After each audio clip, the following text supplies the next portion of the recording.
पुढील कार्यक्रम प्रसारित करणारे आहेत जॉयस्मेर मिनिस्ट्रीचे मित्र आणि भागीदार.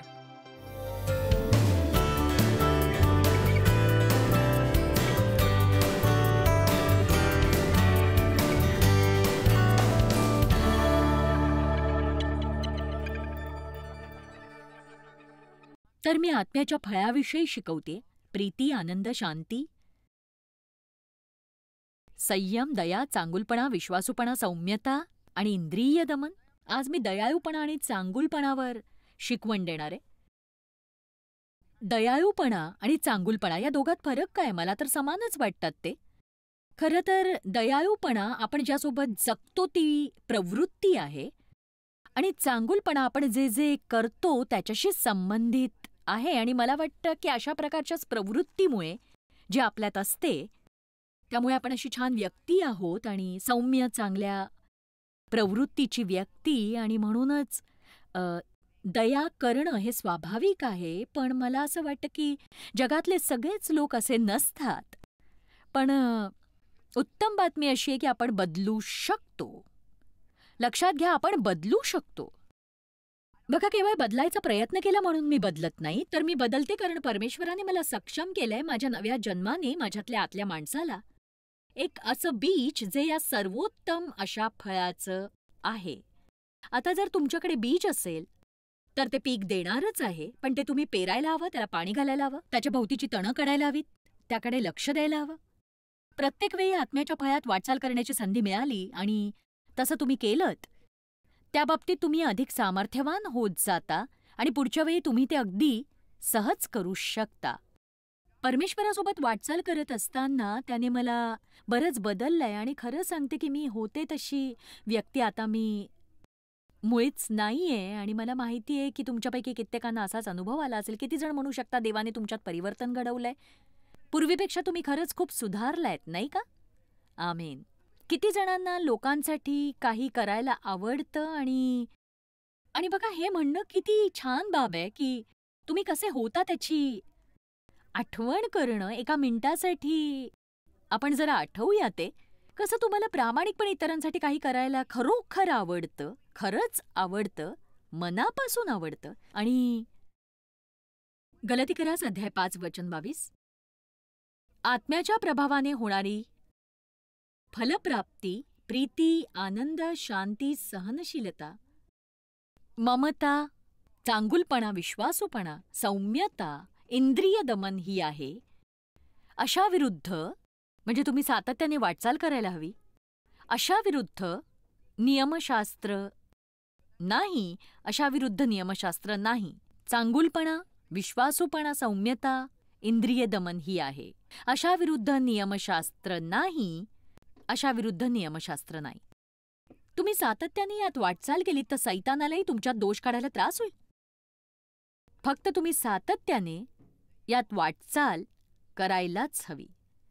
बघा, आपण ज्यावर लक्ष केंद्रित करतो आपल्या आयुष्यात त्याचीच वाढ होऊन ते परिपक्व होतं आणि ते विकसित होतं. म्हणूनच तुम्हाला काय हवंय यावरच जर तुम्ही लक्ष केंद्रित केलं तर ते प्राप्त करण्याच्या मार्गावर लक्ष ठेवाल आणि अधिक स्वार्थी होत जाल, जरी तुम्ही त्यावर ख्रिस्ती नामफलक लावला तरी. त्याऐवजी जर तुम्ही जाल तिथे आपलं लक्ष आत्म्याच्या फळावर आणि इतरांसाठी आशीर्वादित ठरण्यावर आणि देवाच्या आज्ञापालनावर केंद्रित केलं तर तेच तुमच्या जीवनात वाढेल. मी मागे कधीतरी विचारलं होतं की प्रीती आणि आत्म्याच्या फळांचा अभ्यास करत तुम्ही तुमच्या जीवनातला किती काळ घालवलाय? तुम्ही आत्म्याच्या फळांविषयी किती पुस्तकं वाचली आहेत? आत्म्याच्या फळांविषयी तुम्ही किती बायबल अभ्यास केलाय? आणि आत्म्याच्या फळांविषयीच्या किती सीडीज, डीव्हीडीज तुमच्याकडे आहेत? आणि खरं तर तुमच्या वाचनालयाकडे पाहून मला समजू शकतं की तुम्ही कशाला महत्त्व देता. तुम्ही प्रीतीवर किती पुस्तकं वाचलेली आहेत? तुम्ही प्रीतीविषयी कितीदा अभ्यास करता? आणि तुम्ही कधी करंथीकरांचं पहिलं पुस्तक 13वा अध्याय निवडून त्याच्यातल्या प्रत्येक शब्दाचा अर्थ समजून घेतलाय? संयम म्हणजे काय? दयाळू म्हणजे काय? चांगुलपणा म्हणजे काय? सौम्यता म्हणजे काय? मी आज तुम्हाला प्रोत्साहित करतेय, अभ्यास करा की देवासाठी काय महत्वाचं आहे. देवासाठी पहिले थेसलोनिकरास अध्याय 5. आणि हो, आणखीन एक गोष्ट, तुम्ही जितके असे वागाल तितके आनंदी राहाल तुम्ही. हे केवळ इतरांसाठी नाहीये की तुम्हाला त्यातून काहीच मिळत नाही असं नाही. आपण जितके असं वागू, नंबर 1 परमेश्वराचा चेहरा तितकाच खुलतो, जे माझ्यासाठी खूप महत्वाचं आहे. मला देवाला आनंदी ठेवायचंय, नाही का? आणि मला वाटतं त्याच्याकडे असे बरेच चेहरे आहेत, ज्यांच्याकडे पाहून त्याला दुःखी वाटेल, म्हणून मला त्याला खुश करणारी बनायचंय. आणि म्हणूनच तुम्ही देवाच्या चेहऱ्यावर स्मित आणू शकता. तुम्ही जितक्या अधिक या गोष्टी कराल, तितके तुम्ही सुखी व्हाल आणि आत्म्याच्या फळात तुम्ही वाटचाल कराल आणि ताबडतोब आपला आनंद वाढवू शकाल. आपण पहिल्या थेसलोनिकरांसमधली 4 वचनं पाहणार आहोत. पौल मंडळीला सर्वसाधारण सूचना देत होता आणि मला या गोष्टीचं नवल वाटतं. त्याच्या सूचनेची जी भाषा होती ती याच गोष्टींबाबत होती. वचन 8, परंतु जे आपण दिवसाचे आहोत ते आपण सावध असावे, विश्वास व प्रीती हे उरस्त्राण व तारणाची आशा हे शिरस्त्राण घालावे. तारणाची आशा हे शिरस्त्राण घालावे. यापूर्वीच या गोष्टी परिधान करण्याविषयी मी बोलले आणि ही खरं तर अजब बाब आहे की बायबल आपल्याला बऱ्याचदा सांगतं कुठल्या गोष्टी परिधान कराव्यात आणि कुठल्या काढून टाकाव्यात. आणि अनेक वर्षांपूर्वी मला एक स्वप्न वारंवार पडायचं आणि त्रास द्यायचं की मी एका सभेला जायची वाट पाहतेय आणि मी माझा पायजमा घातलाय आणि मी त्या ट्रकची वाट पाहते ज्यात माझे इतर कपडे येणार असतात पण ते येता येत नाहीत आणि ती उपासना संपून जाते आणि माझी बाहेर पडायची वेळ येते आणि माझी स्थिती लाजिरवाणी होते कारण मला माझ्या पायजम्यातच लोकांसमोर उभं राहावं लागतं. मला त्या स्वप्नाचा अर्थच लागायचा नाही. आणि मग अनेक वर्षांनंतर परमेश्वर मला हे शिकवायला लागला की मी प्रीती आणि नीतिमत्ता धारण करावी आणि शांतीच्या पादुका धारण कराव्या, दयाळूपणा धारण करावा. तो मला हे शिकवू पाहत होता की आत्म्याने मी व्यवस्थित तयार होत नव्हते.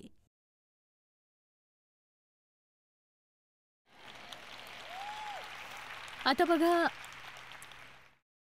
आध्यात्मिकरित्या काहीही धारण करण्यासाठी त्याची तयारी ही मानसिक असायला हवी. म्हणूनच तुम्ही दयाळूपणाने किंवा चांगुलपणाने कुणाशीही विचार न करता वागूच शकणार नाही. त्याबद्दल तुम्ही विचार करायला हवा. हा दिवस संपल्यावर तुम्ही काय कराल याचा विचार करा. तुम्ही आज कुणासाठी तरी आशीर्वादित ठरूया असा विचार केलाय का सांगा मला. आज तुम्ही काय विचार केला सकाळी सकाळी? मी केला. मी कोणी महान व्यक्ती असल्यामुळे हे सांगत नाहीये. हो जॉयस, मी सांगते कारण मी अनेक वर्ष दयनीय जीवन जगले आणि शेवटी मला समजलं की मी किती सुखी आहे आणि मला त्यातच कार्य करायचंय. एक सांगू, तुम्ही देवाला जितका आनंदी ठेवाल तितके तुम्ही आनंदी राहाल कारण त्याचा आत्मा तुमच्यात वास करतो. जर पवित्र आत्मा खिन्न होईल तुम्ही दुःखी व्हाल आणि तो हसला तर तुम्हीही हसाल. आशीर्वाद ठरण्याची योजना करा. आधीच ठरवा की जेव्हा कोणी तुमचा अपमान करेल तुम्ही ताबडतोब क्षमा कराल. तत्परतेने क्षमा करण्याची योजना आधीच ठरवा. आधीच ठरवा की तुम्ही वस्तू देऊन टाकाल, लोकांचं कौतुक कराल, लोकांना प्रोत्साहित कराल. सकाळी उठून ठरवा की ठीक आहे प्रभू, हे आजचं माझं ध्येय आहे. मी जाईन तिथे कुणास ठाऊक मला किती माणसं भेटतील, बहुधा 15, 20, 25, पण मला दिसलेल्या प्रत्येक व्यक्तीला मी बरं वाटण्यासाठी काहीतरी चांगलं म्हणेन जेणेकरून त्यांना पूर्वीपेक्षा बरं वाटेल. किती जणांना समजतं आपलं मन स्वतःवरून जितकं मोकळं होईल तितकेच आपण मुक्त बनत जाऊ. मला देवाने ज्या सगळ्यात मोठ्या गोष्टीपासून मुक्त केली ती मीच. म्हणजे माझं आयुष्य केवळ मी मी मी मी मी मी मी मी मी मी मी मी मीच होतं. मला स्वतःचा वैताग आला होता. कोणी असंही ज्यांना स्वतःचाच कंटाळा आलाय, ज्यांना स्वतः पलीकडे पोहोचायचंय. तुम्ही ते नक्कीच करू शकता, पण एक सांगू, तुम्ही ते हेतुपूर्वक करायला हवं. हेतुपूर्वक. तसं वाटण्याची वाट पाहू नका. आज सकाळी उठल्या उठल्या मला कसं वाटलं हे जाणण्यात तुम्हाला रस आहे का? काही कारणास्तव या आठवड्याच्या अखेरीस मी थकले, पण कुणास ठाऊक का? म्हणजे कुणास ठाऊक, पण मी आपलं जाऊन करायचं ते करते. एक सांगू, फिल विकहॅमची तब्येत बरी नाहीये, पण तो इथे येऊन उपासनेचा पुढाकार करतोय आणि तो त्याच्या वाट्याचं सर्वोत्तम कार्य करतोय आणि सर्वोत्तम पद्धतीने करतोय तो ते. तर म्हणूनच तुम्हालाही दरवेळी लोकांसाठी आशीर्वादित ठरण्यासाठी बरं वाटलंच पाहिजे असं नाही. लोकांना आशीर्वाद देण्यासाठी तुम्हाला दरवेळी बरं वाटण्याची वाट बघायची गरज नाही. यानेच आपल्या जीवनात आपलं चारित्र्य विकसित होतं. जेव्हा आपण तेच करतो जे आपण करायला हवं, मग ते आपल्याला करावंसं वाटत असो किंवा नाही. विचित्र वागण्यासाठी बरं न वाटणं हे निमित्त नाही. मला आज काही बरं वाटत नव्हतं, मी थकले होते आणि प्रभू मदत कर देवा. एक सांगू, हे माझ्यासाठी इतक्या वर्षांपासून असं आहे की हो, मला हे करायला खरंच खूप आवडतं, पण बहुधा ही माझी 5,000वी सभा असेल कदाचित. आणि म्हणून मला स्वतःला ताजंतवानं ठेवायचंय, माझी प्रवृत्ती योग्य ठेवायची. बघा, जर आपण अधिक थकलेले असू तर आपल्याला अधिक परिश्रम करावे लागतात आपली प्रवृत्ती योग्य राखण्यासाठी. आणि म्हणूनच मी काही गोष्टी आधीच आखल्या, ज्या मी लोकांसाठी करणार होते. आणि जेव्हा मी घरी परतीन, एक सांगू, तुम्ही जितकं स्वतःवरून आपलं लक्ष काढाल ना, तुम्ही तितकेच आनंदी राहाल, हे लक्षात घ्या. म्हणून मी पुन्हा विचारते, मला मोठ्याने उत्तराची अपेक्षा आहे की मी केवळ तुम्हाला स्वतःविषयीचे काही प्रश्न विचारणार आहे. दयाळूपणा आणि चांगुलपणाविषयी तुम्ही कधी बसून योजना आखलीये का? आपण या गोष्टींची योजना आखायला हवी. तुमचं मन प्रीतीवर स्थापित करूनच तुम्ही प्रीती धारण करता.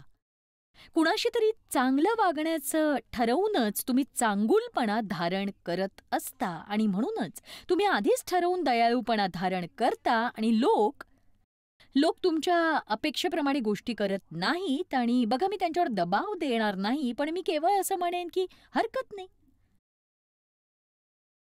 जगात लोकांवर भरपूर दबाव आहे, आपण त्यात भर घालायची गरज नाही. सैतान लोकांना भरपूर दबाव देतो, आपण त्याला मदत करायची गरज नाही. आमेन. त्यापेक्षा तुम्ही सुखी राहा, कारण मी माझा संदेश बदलणार नाही.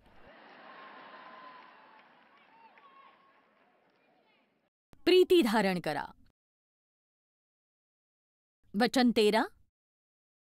बंधुजन हो, आम्ही तुम्हास विनंती करीतो की तुम्हामध्ये जे श्रम करतात, प्रभूमध्ये तुम्हावर असतात व तुम्हास बोध करतात, त्यांचा तुम्ही मान करावा. तुम्हास बोध करतात त्यांचा तुम्ही मान करावा. मी चुकीचं वचन वाचलं. वचन 13. आणि त्यांच्या कामामुळे त्यांस प्रेमाने अत्यंत मान द्यावा. तुम्ही आपसात शांत असा. तर या दोन वचनात तो प्रीतीविषयीच बोललाय आणि आता तो शांतीविषयी बोलतोय. वचन 14. बंधूंनो, आम्ही तुम्हास बोध करीतो की अव्यवस्थित लोकांस ताकीद द्या, जे अल्पधीराचे आहेत त्यांस धीर द्या, अशक्तांस आधार द्या, सर्वांबरोबर सहनशीलतेने वागा. अशक्तांस आधार द्या आणि सहनशीलतेने वागा. सर्वांबरोबर सहनशीलतेने वागा. वचन 15. कोणी कोणाचे वाईटाबद्दल वाईट करू नये म्हणून जपा आणि सर्वदा एकमेकांचे व सर्वांचे चांगले करत असा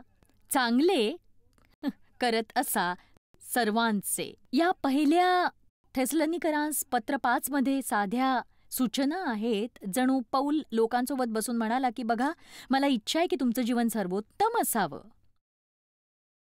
येशूने आपल्याला सर्वोत्तम जीवन मिळावं म्हणून मरण पत्करलं आणि तुम्हाला सर्वोत्तम तेच प्राप्त व्हावं. आणि असे बरेच भरकटलेले लोक आहेत ज्यांना ख्रिस्ताची ओळख नाही, आणि म्हणूनच आपण बाहेर पडून त्याच्यासाठी एक जीवित संदेश बनूया.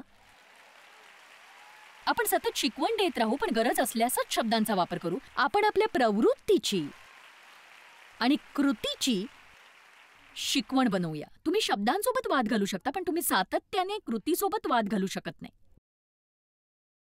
ऐकलत का? बहुधा तुम्ही एक अशी स्त्री असाल जिच्या नवऱ्याचं तारण झालं नसेल. तुम्ही त्याला सुवार्ता सांगायचा प्रयत्न केला असेल, त्याने काय करायला हवं तेही, पण तो तुमच्याकडे लक्ष देत नाही. पण एक सांगू तुम्हाला, जर तुम्ही सातत्याने 5 वर्ष आत्म्याचं फळ दर्शवत गेलात तर तुम्ही त्याचं लक्ष वेधून घ्याल. तुम्ही म्हणाल 5 वर्ष? मला वाटतं अजून संयम बाळगायला हवाय. पण खरोखर हे असंच आहे जसा पौल थेसलोनिकरांसोबत बसला होता, जशी मी तुमच्यासोबत आज इथे बसलेले आहे. या विचारांचे आणि त्या विचारांचे कुणास ठाऊक. आणि बघा, अद्भुत जीवनाचा एक छान मार्ग आहे. केवळ प्रीती धारण करा, लोकांना प्रोत्साहित करा, त्यांचं मनोबल वाढवा, स्वतःसोबत शांतीत राहा, सगळ्यांशी संयमाने वागा, तुमचा संताप ताब्यात ठेवा, दयाळूपण दर्शवण्याचं ध्येय ठेवा, चांगलं राहण्याकडे लक्ष द्या. मग तो आणखीन एक गोष्ट सांगतो की प्रत्येक गोष्टीसाठी परमेश्वराचे आभार माना. परमेश्वराचे आभार माना.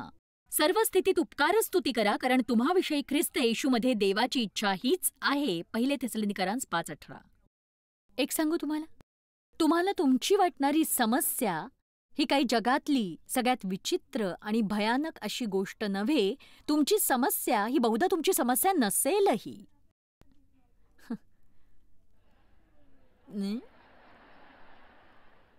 तुम्ही म्हणाल, पण मग माझी समस्या काय आहे? तुमची समस्या ही तुमच्या समस्येमुळे असणारी तुमची कृती असेल.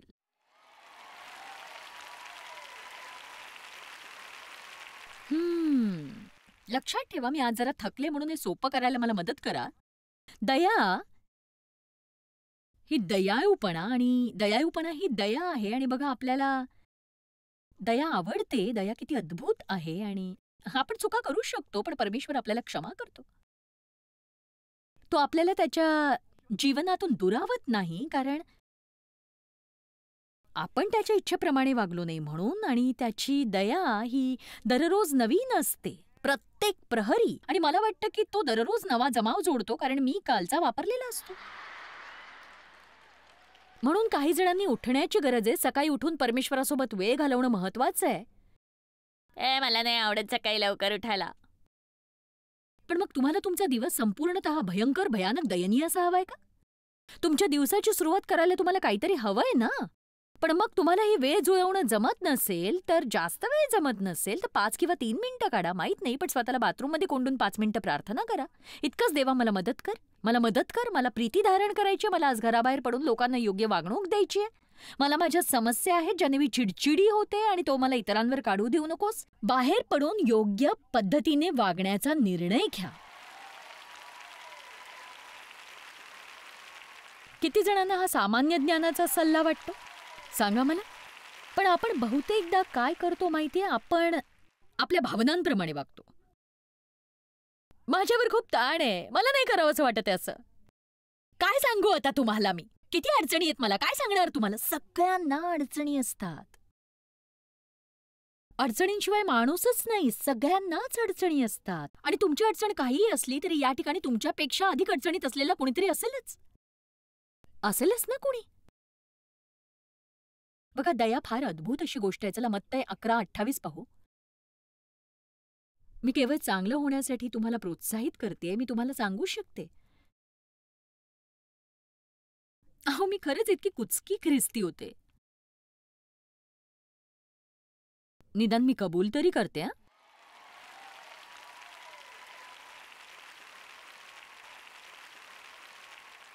तुमच्याकडे तुमचा एक चर्चचा मुखवटा असतो. चर्चच्या दारात आल्याला तुम्ही तो घालता, नाही का? प्रभूची स्तुती असो, धन्यवाद येशू, परमेश्वराचा गौरव असो, हालेलुया, आमेन, आमेन, आमेन, आमेन. Love you pastor, love you sister, love you brother, आमेन. आणि मग तुम्ही घरी परतता. या घरातल्या लोकांना काय झालंय काय? मला सगळ्या गोष्टी सहन करण्याचा कंटाळा आलाय आता, खरंच खूप कंटाळा आलाय.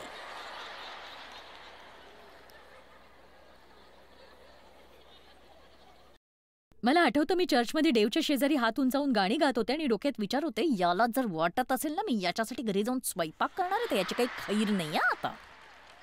हा केवळ फुटबॉल पाहत बसतो आणि त्यानंतर सगळी कामं घरातली मीच करत बसते. मला या सगळ्याचा कंटाळा आलाय. I surrender all.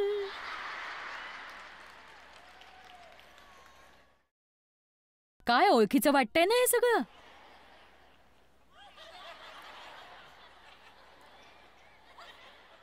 येशू आपल्यासाठी इतका आकर्षक का आहे? कारण तो तसा आहे.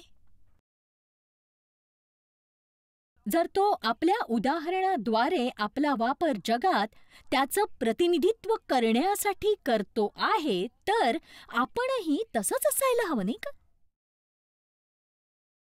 आपण काय करू शकतो तर या कितीही गलिच्छ असलेल्या जगात बाहेर पडून आत्म्याच्या फळाचं प्रदर्शन करू शकतो. आणि मी लोकांना तुमचा फायदा घेऊ देण्याबद्दल किंवा तुम्हाला तुडवून जाण्याविषयी बोलत नाही.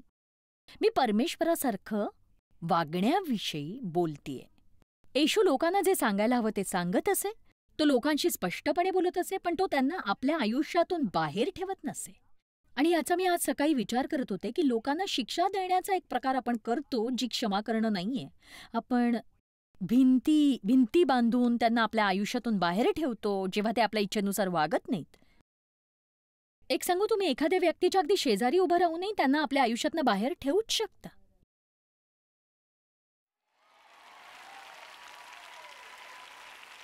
मला वाटतं मी बोचरा पण खरा संदेश देतेय.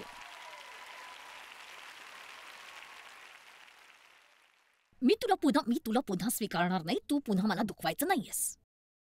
एक सांगू, तुम्हाला दुखावलं जाण्याची तयारी नसेल तर तुम्ही प्रीती नाही करू शकत.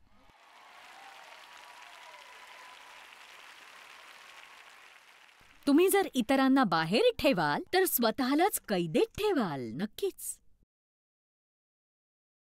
आपण एकमेकांसोबत सहभागिता दाखवावी. तुम्ही दुखावले जाल पण परमेश्वर तुमचा आरोग्यदाता आहे. तो तुमच्यात वास करतो. तुम्हाला कोणी काहीही केलं तरी तो ते सुधारेल. मत्तय अध्याय 11 वचन 28, अहो कष्टी व भाराक्रांत जन हो, तुम्ही सर्व माझ्याकडे या म्हणजे मी तुम्हास विश्रांती देईन. मी तुमचा भार कमी करीन आणि मी तुमचा जू माझ्यावर घेईन, कारण मी सौम्य आहे. तुमच्या आत्म्याला विश्रांती मिळेल. माझा जू परिपूर्ण आहे. तुम्हाला आरामदायक वाटेल, कारण माझा भार हलका आहे आणि वाहण्यास सोपा आहे.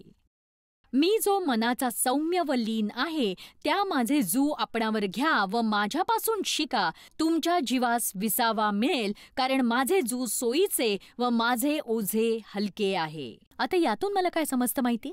येशू सोबत राहणं अगदी साधं आणि सोपं होतं. तुम्हाला एक प्रश्न विचारते, तुमच्यासोबत संबंध ठेवण्या इतके तुम्ही सोपे आहात?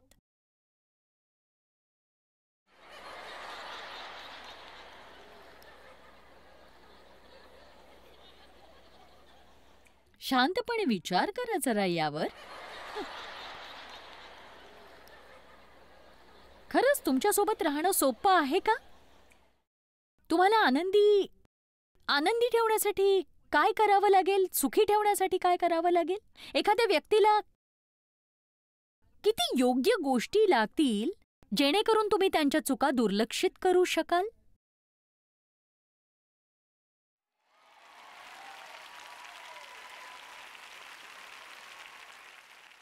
ओह बाबा, मी काही जणांना अस्वस्थ करते.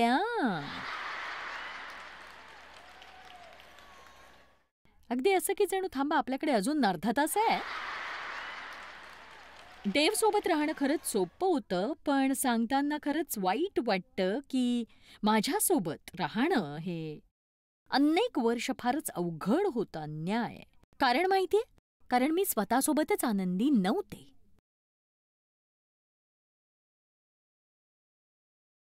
मला मीच आवडत नव्हते, म्हणूनच कुठलीही गोष्ट मला आवडत नव्हती. आणि जेव्हा दयेची बाब असते, जर तुम्ही परमेश्वराची दया स्वतःसाठी स्वीकारू शकला नाही तर इतरांसोबतही तुम्ही दया नाही करू शकणार. देवाचा दयाळूपणा तुम्ही जर स्वीकारू शकला नाही तर तुम्ही दया नाही करू शकत. आपल्याकडे जी गोष्ट नाही ती आपण इतरांना नाही देऊ शकत. म्हणूनच या सगळ्याची सुरुवात देवासोबतच्या नात्याशी होते. तुमचं देवाबरोबरचं नातं कसं आहे? तो कठोरपणे आणि कडक शिस्तीने कार्य करून घेणारा नाही. तो दयाळू आणि कनवाळू आहे, चांगला आणि क्षमा करण्यास तत्पर आहे आणि त्याच्यासोबत राहणं सोपं आहे. येशूने म्हटलं, माझ्याकडे या. माझ्यासोबत राहणं सोपं आहे. मी तुमचं जीवन थोडं सोपं करीन. मी तुमच्यावर दबाव टाकणार नाही. प्रत्येक वेळी चूक केली की मी तुम्हाला वाईट वाटू देणार नाही. मदत लागेल तेव्हा मी तुम्हाला मदत करीन. चूक केली तर मी ती जाऊ देईन आणि म्हणेन हरकत नाही, आपण सगळेच चुका करतो.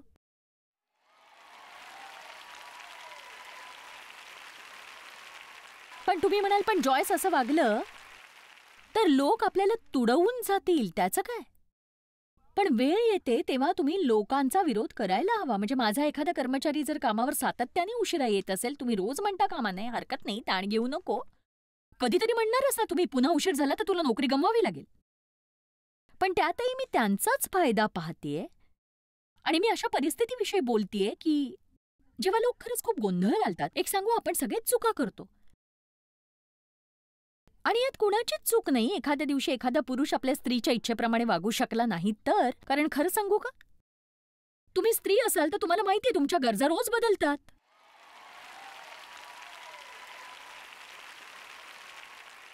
एखाद्या दिवशी तुम्हाला प्रेमाचा स्पर्श हवा असतो, दुसऱ्या दिवशी हात लावू नकोस मला.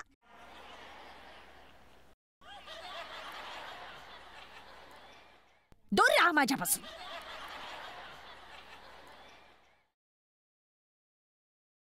आणि तू बिचारा नवरा,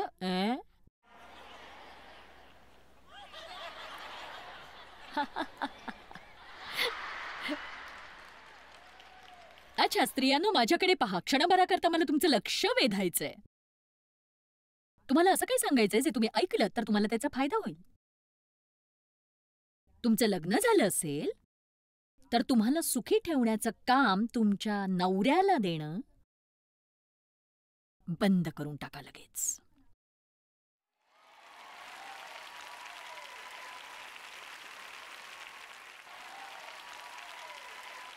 मग तुम्ही म्हणाल, पण त्यानेच तर मला सुखी ठेवायला हवं ना.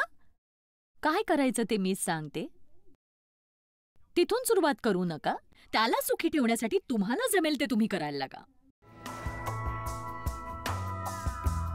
मला वाटतं कठीण प्रसंग येण्याआधीच प्रार्थना करणं अतिशय महत्वाची अशी बाब असते. ते कदाचित कठीणही जाईल.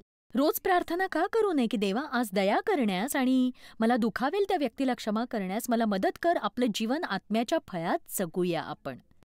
मला नाही वाटत की हे सहज होईल. आपण त्यावर लक्ष केंद्रित करायलाच हवं. आपल्याला त्याची इच्छा हवी, आपल्याला त्यात वाढण्याची इच्छा हवी. आणि जेव्हा ती इच्छा असते परमेश्वर आपल्यासोबत असेल आणि ते घडवून आणण्याचं सामर्थ्यही तो आपल्याला देईल. का करत नाही मग बघा तुमच्या आयुष्यात कसे आशीर्वाद येतील. मला वाटतं तुम्हाला ही शिकवण फारच आवडेल. जॉयस मेयर मिनिस्ट्रीज करता तुम्ही खूप मौल्यवान आहात. आम्हाला तुमचं कौतुक आहे आणि जगभरामध्ये हे सेवा कार्य शक्य करण्याकरता आम्ही आमच्या मित्रांचे आणि पार्टनर्सचे आभारी आहोत. आम्ही एकत्रितपणे भुकेल्यांना खाऊ घालतो, गरिबांना वस्त्र देतो आणि राष्ट्रांना सुवार्ता सांगतो. तुमच्या प्रार्थनेच्या विनंती करता आजच jmmindia.org शी संपर्क साधा. आमच्याविषयी आणखी माहिती मिळवा. जॉयसच्या कॉन्फरन्सच्या तारखा पहा आणि ख्रिस्ताची प्रीती जगभरामध्ये पसरवण्याकरता आमचे सहभागी व्हा. याचा सर्व खर्च जॉयस मेयर मिनिस्ट्रीचे मित्र आणि भागीदार करत आहेत.